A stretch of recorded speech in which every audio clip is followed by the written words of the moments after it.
जोहार साथियों, आर्या सक्सेस मंत्र में आपका बहुत बहुत स्वागत है। झारखंड समान ज्ञान का यह सेट 37 है। इससे पहले सेट 36 तक का हम लोग पढ़ चुके हैं। अगर आप नहीं देखे हैं वीडियो तो डिस्क्रिप्शन में लिंक दिया हुआ है, वहाँ से जाकर आप देख सकते हैं। इस तरह से हम लोग हर एक सेट में टॉप 20 एक्सपेक्टेड क्वेश्चन लेकर आते हैं, जो कि झारखंड के आगामी सभी एग्जाम के लिए बहुत ही इम्पोर्टेंट है।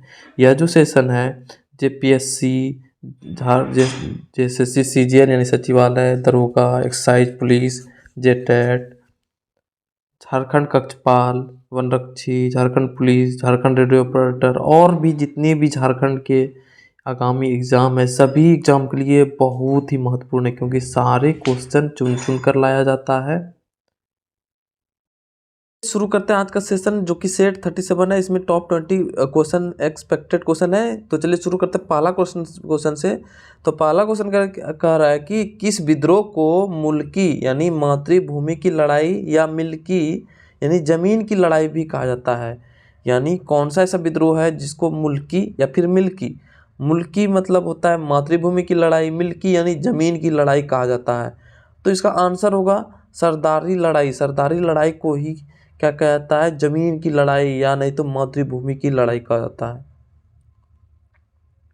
तो सरदारी लड़ाई जो है ना, ये कब से कब तक चला था? ये 1858 से 1895 ईस्वी तक चला था। तो ये सरदारी लड़ाई क्या था तो उसके बारे में तो बोला कि छोटा नागपुर में जो है ना, छोटा नागपुर क्षेत्र में उस समय बहुत सारे वहाँ के जनजातीय लोग अपनी ज़मीन पर जो खेती करता था, लेकिन वो जो है ना असम में जो चाय का उत्पादन होता था, अंग्रेज़ों ने प्रारंभ किया था। तो वो क्या कर रहे थे कि उस समय असम में चाय, वहाँ पे क्या हो रहा है, मजदूरी करने के लिए ये लोग वहाँ पे चले गए असम। तो इसका जो ज़मीन था वो दूसरे लोगों ने क्या किया, हथिया लिया। वहाँ के आसपास के क्षेत्र के लोगों ने हथिया लिया। जब वो लोग वापस 1 साल बाद आया, यानी जो असम चल गए थे मजदूर, तो इन लोगों ने यानी ज़मीन को वापस देने से मना कर दिया। इसी के विरुद्ध लड़ाई लड़ा गया था। तो इसमें जो है ना, कौन कौन जनजाति ने भाग लिया था? तो उराव और मुंडा, उराव जनजाति, उराव जनजाति और मुंडा जनजाति, तो इन्हीं दोनों ने भाग लिया था। और ये जो है ना लड़ाई जो है 1858 से 1895 ईस्वी तक चला था। तो अब अगला प्रश्न पर आते हैं। बिरसा विद्रोह के समय रांची के उपायुक्त कौन थे? बिरसा जो आंदोलन चल रहा था उस समय रांची का उपायुक्त कौन थे? तो रफसेज थे। रफसेज उस समय वहाँ के उपायुक्त थे। छोटा नागपुर काश्तकारी अधिनियम कब लागू किया गया था? तो बहुत इंपॉर्टेंट, मोस्ट इंपॉर्टेंट क्वेश्चन है। तो ये जो है लागू किया गया था 11 नवंबर 1908 ईस्वी को। 11 नवंबर 1908 ईस्वी को छोटा नागपुर यानी CNT एक्ट लागू किया गया था।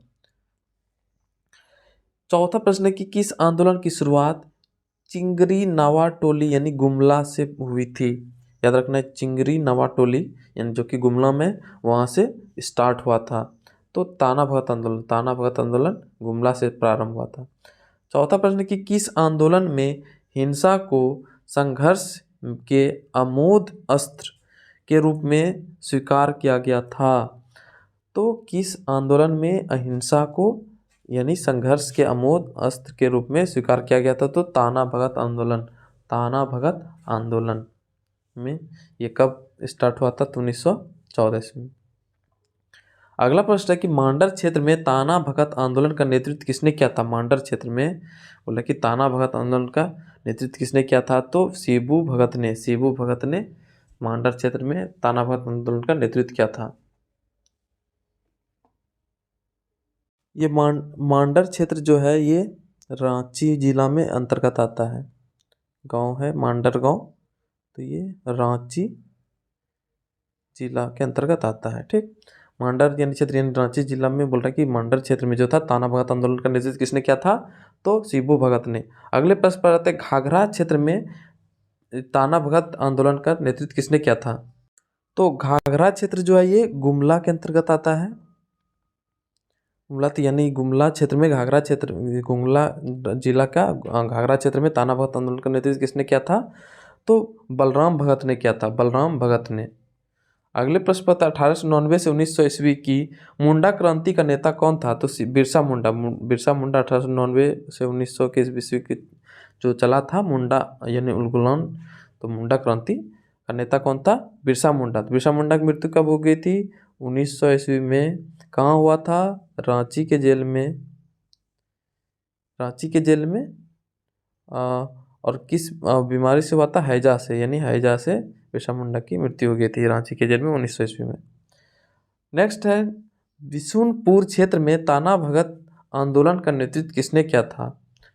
तो बिशुनपुर जो है ये क्षेत्र जो है ये गुमला जिला में आता है, गुमला जिला में।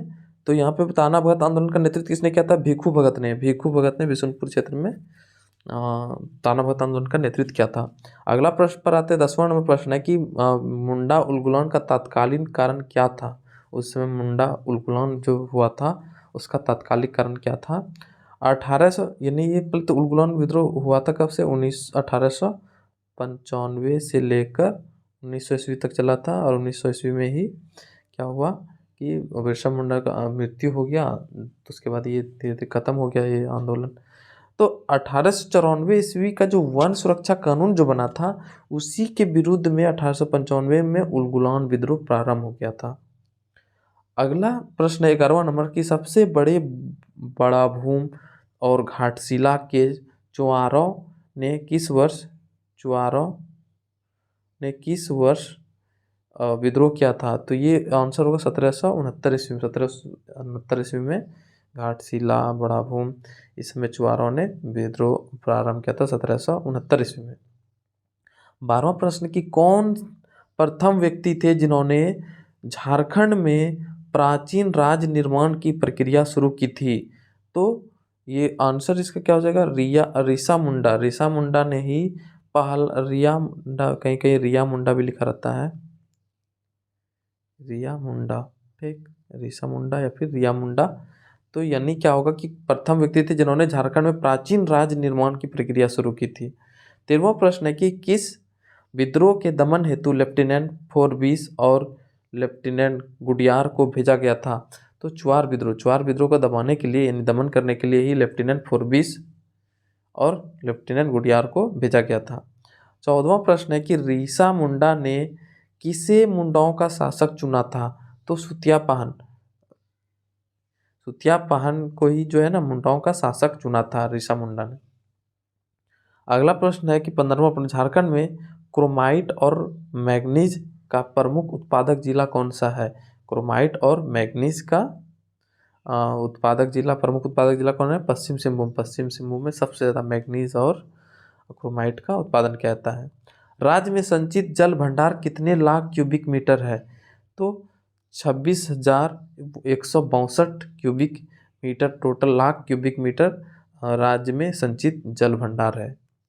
17वां प्रश्न की झारखंड क्षेत्र स्वशासी परिषद यानी जय का गठन किस प्रधानमंत्री, बहुत इंपॉर्टेंट क्वेश्चन, किस प्रधानमंत्री के कार्यकाल में किया गया था?